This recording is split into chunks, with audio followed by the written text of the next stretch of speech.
কৃষক কৃষি তার উন্নয়ন, সব নিয়ে আমাদের এই আয়োজন। বাংলার কৃষি, বাংলার কৃষি, বাংলার কৃষি। ফলবে ফসল, ভরবে গোলা, আরো বেশি বেশি। বাংলার কৃষি, বাংলার কৃষি, বাংলার কৃষি, বাংলার কৃষি, বাংলার কৃষি। সুপ্রিয় দর্শক, বাংলার কৃষি অনুষ্ঠান থেকে আপনাদের সবাইকে শুভেচ্ছা। কৃষি তথ্য, প্রযুক্তি, পরামর্শ এসব নিয়ে আমাদের প্রতিদিনের কৃষি বিষয়ক অনুষ্ঠান বাংলার কৃষি। কৃষক ভাইরা আমাদের আজকের বাংলার কৃষি অনুষ্ঠানে দেখবেন এ সময় আপনার মাঠ ফসলের করণীয় সম্পর্কে একটি মাঠ প্রতিবেদন, সেই সঙ্গে কৃষি বিষয়ক কিছু গুরুত্বপূর্ণ তথ্য এবং পরামর্শ, আর শেষাংশে থাকছে প্রাণী সম্পদ বিষয়ক প্রতিবেদন। শুরুতেই মাঠ প্রতিবেদন।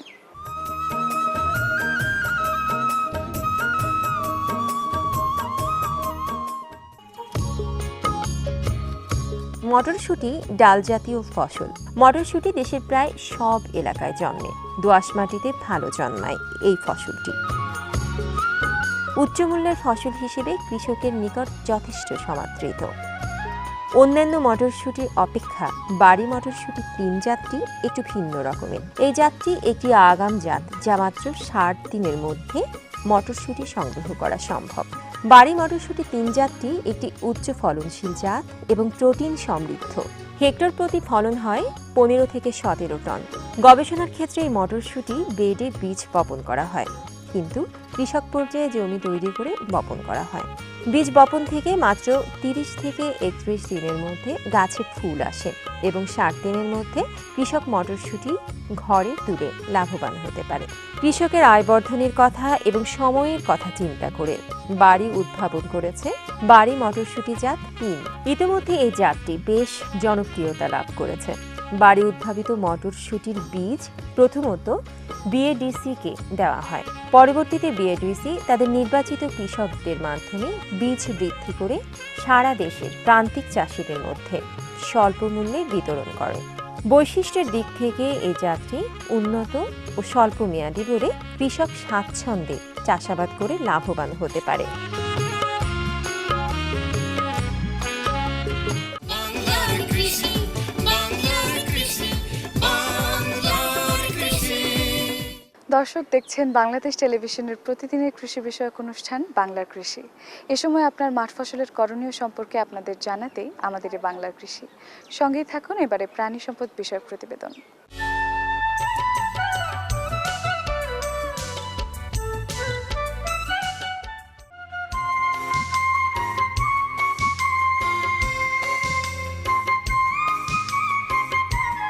প্রতি বছর শীতকাল এলেই বাংলাদেশের নদী নালা, খাল বিল, হাওর বাওর, পুকুর ও অন্যান্য জলাশয়গুলো ভরে যায় নানান রকম রং বেরঙের নাম না জানা পাখিতে। আমরা সেগুলোকে বলি অতিথি পাখি। এসব পাখি ঝাঁকে ঝাঁকে আমাদের দেশে ছুটে আসে সুদূর সাইবেরিয়া থেকে।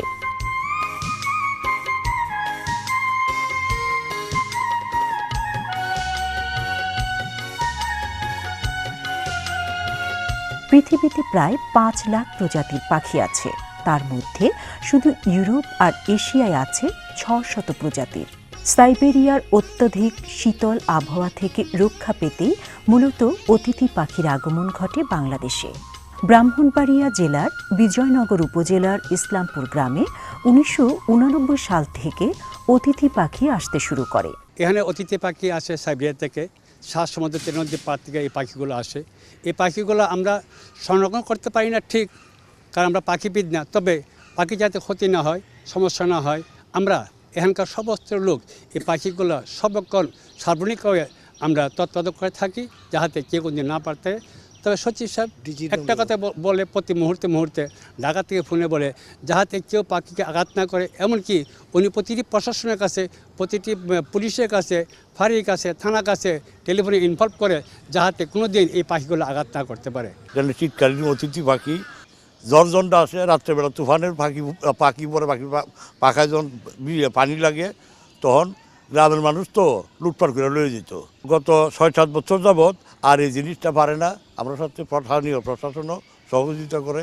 ওই দিক দিয়ে আমরা সচিব সাহেব আছে, মুশারফ সাহেব, উনিও টেলিফোন করে বলে দিচ্ছে, উনিও এইসব খোঁজখবর নেয়, আমরা খোঁজখবর নেয় যে পাখির প্রশাসনিকভাবে তোমরা সম্পূর্ণ সহযোগিতা করবে। উনিও সময় এটা শীতকালে এই পাখির টানে গ্রামে আসে, এটা দেখা যায়।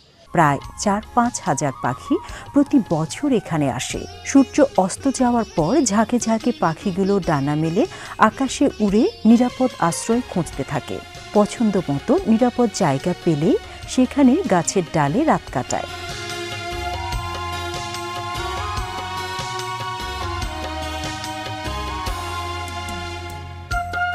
আবার ভোরবেলায় পাখিগুলো কলরব করতে থাকে এবং খাবারের সন্ধানে পাড়ি দেয় হাওর, বাওর, বিল, খাল ও অন্যান্য জলাশয়ে। কৃষি মন্ত্রণালয়ের অতিরিক্ত সচিব জনাব মোহাম্মদ মোশাররফ হোসেন এসব অতিথি পাখি যেন ইসলামপুর এলাকায় নিরাপদে থাকতে পারে এবং কেউ যেন এদের কোনো সমস্যা সৃষ্টি বা পাখির শিকার করতে না পারে সে বিষয়ে নিয়মিত খোঁজখবর রাখেন। জনাব হোসেনের উদ্যোগের সাথে গ্রামবাসী এবং স্থানীয় প্রশাসনের সহযোগিতার কারণে নিরাপদে থাকে এখানকার অতিথি পাখিগুলো। শীতকালীন সময়ে বিভিন্ন এলাকা থেকে অতিথি পাখি আসে, তো এটা জানার পরে আমরা এখানে আমাদের মাননীয় অতিরিক্ত সচিব মোশাররফ স্যারের দিক নির্দেশনায় আমরা এটার দিকে বিশেষ নজরদারি দিয়েছি। আমরা খোঁজখবর রাখি যেন কেউ পাখিদের ডিস্টার্ব না করে এখানে, সেজন্য গ্রামের লোকজন আমাদের সহযোগিতা করে। তো ধীরে ধীরে পাখির সংখ্যা বাড়ছে, যেটা পরিবেশের জন্য খুবই ভালো। এলাকার লোকজন এটা সার্বিক সহযোগিতা করে, পাখিরা যাতে নির্বিঘ্নে এখানে অবস্থান করতে পারে, বসবাস করতে পারে, থাকে, আসা যাওয়া করতে পারে, যাতে কোনো বিঘ্ন সৃষ্টি না হয় সেদিকে আমরা বিশেষ দৃষ্টি রাখি। আমাদের এখানে পুলিশি টহল আছে, সকাল বিকাল আমরা খোঁজখবর নিই। কেউ যদি ডিস্টার্ব করে তাদের আমরা নিষেধ করি, প্রয়োজনে আমরা তাদের বিরুদ্ধে আইনগত ব্যবস্থা নেওয়ারও বিষয়ে তৎপর আছি।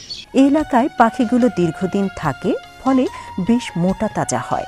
ঝড় তুফানে এবং অধিক বৃষ্টির কারণে কোনো পাখি গাছ থেকে নিচে পড়ে গেলে এলাকার লোকজন তাকে ধরে সুস্থ করে আবার ছেড়ে দেয়। অতিথি পাখির জন্য ইসলামপুর গ্রাম নিরাপদ হওয়ায় অতিথি পাখির সংখ্যা প্রতি বছরই বাড়ছে। পাখিগুলি সবচেয়ে নিরাপদ জায়গা মনে করে এটা। পাখিকে যদি ডিস্টার্ব করা হয়, পাখি যখন ভয় পাবে পাখি আর এখানে আসবে না। পাখি যখন তাকে নিরাপত্তা মনে করে, যে জায়গা তার জন্য নিরাপদ সেখানে অবস্থান করে। এই কারণে পাখিগুলো আসে এবং বিশেষ করে এই এলাকার ছেলেমেয়েরা, বিশেষ করে মেয়ে ছেলেরা পর্যন্ত তার খোঁজখবর রাখে। যদি কোনো পাখিকে একটা ডিল মারতে চায় তাহলে মনে হয় যে এলাকার লোকেরা যে ডিল মারবে তার উপর এমনভাবে প্রচণ্ড খেপে যাবে যেটা মনে হয় যে নিজের গায়ে আঘাত লাগছে। এভাবে তারা দেখাশোনা করছে এবং আমরাও ইনশাল্লাহ পাখিগুলি যাতে এখানে বিচরণ করতে পারে, থাকতে পারে এ কামনা করি এবং আমরা তার রক্ষণাবেক্ষণের সকল চেষ্টা চালাই যাব ইনশাল্লাহ। অতিথি পাখি দেখতে দূর দূরান্ত থেকে মানুষ এই গ্রামে ছুটে আসে এবং আনন্দ পায়। কৃষি কার্যক্রম সম্পূর্ণরূপে প্রকৃতি নির্ভর। প্রাকৃতিক ভারসাম্য রক্ষা করতে অতিথি পাখি যথেষ্ট গুরুত্বপূর্ণ। এরা ক্ষতিকর পোকামাকড় খেয়েও কৃষির উপকার করে থাকে। আসুন আমরা ইসলামপুর এলাকার মানুষের মতো সবাই অতিথি পাখির সাথে অতিথি সুলভ আচরণ করি, নিরাপদ রাখি আমাদের কৃষি ব্যবস্থাপনা।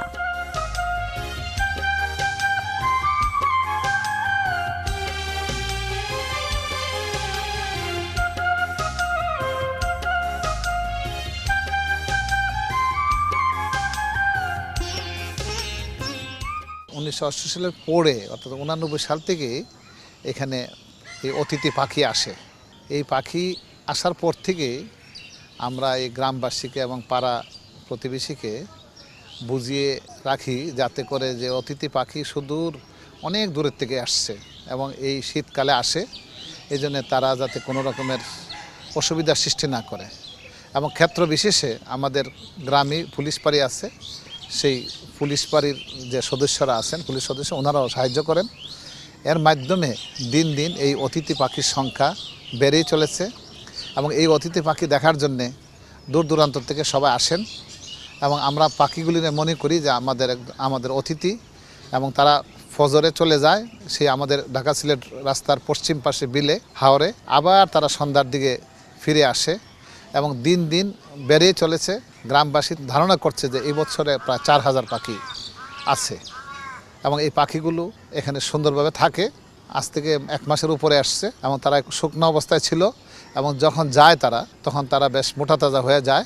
যখন 2-3টা ঝড় হয়, ঝড় হলে পরে বৃষ্টি হলে তাদের পাখা ভারী হয়ে যায়, তখন অনেক পাখি নিচে পড়ে যায়।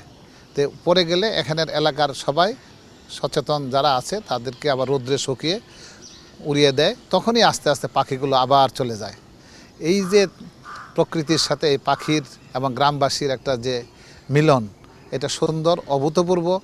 এবং আমরা আমাদের এই বাড়ি বা গ্রামকে আমরা ভালোবাসি বলেই এবং সবাই এই পাখির সেবা শুশ্রূষা করে এবং আপামর জনসাধারণ খবর রাখে কেউ ডিল দিল কিনা, কোনো রকমের অত্যাচার অবিচার যাতে না হয়, অথবা বাহির থেকে কেউ এসে হয়তো কোনো অত্যাচার করবে, সেটাও এখানে সম্ভব না। এই জন্যেই পাখিগুলো সুন্দর আবাসস্থল হিসেবে বেছে নিয়েছে এই জায়গাটাকে। বাংলার কৃষি, বাংলার কৃষি, বাংলার কৃষি। কৃষক ভাইরা দেখছিলেন প্রাণী সম্পদ বিষয়ক প্রতিবেদন। এটির সঙ্গে শেষ করছি আমাদের আজকের বাংলার কৃষি। বাংলার কৃষি আগামীকাল একই সময় প্রচারিত হবে। এছাড়াও আপনাদের যে কোনো মতামত আমাদের লিখে পাঠাতে পারেন। আমাদের লিখবার ঠিকানা প্রযোজক বাংলার কৃষি, কক্ষ নং 222, বাংলাদেশ টেলিভিশন ভবন, রামপুরা, ঢাকা। আমাদের ইমেইল নাম্বার banglarkrishi@ais.gov.bt। আমাদের ফেসবুক আইডি বাংলার কৃষি। আপনারা ইচ্ছা করলে আমাদের অনুষ্ঠানটি ইউটিউবেও দেখতে পারেন। দর্শক, আপনারা ভালো থাকবেন, সুস্থ থাকবেন, এই কামনায় শেষ করছি আমাদের আজকের বাংলার কৃষি। আল্লাহ হাফেজ। কৃষক, কৃষি তার উন্নয়ন, স্বপ্ন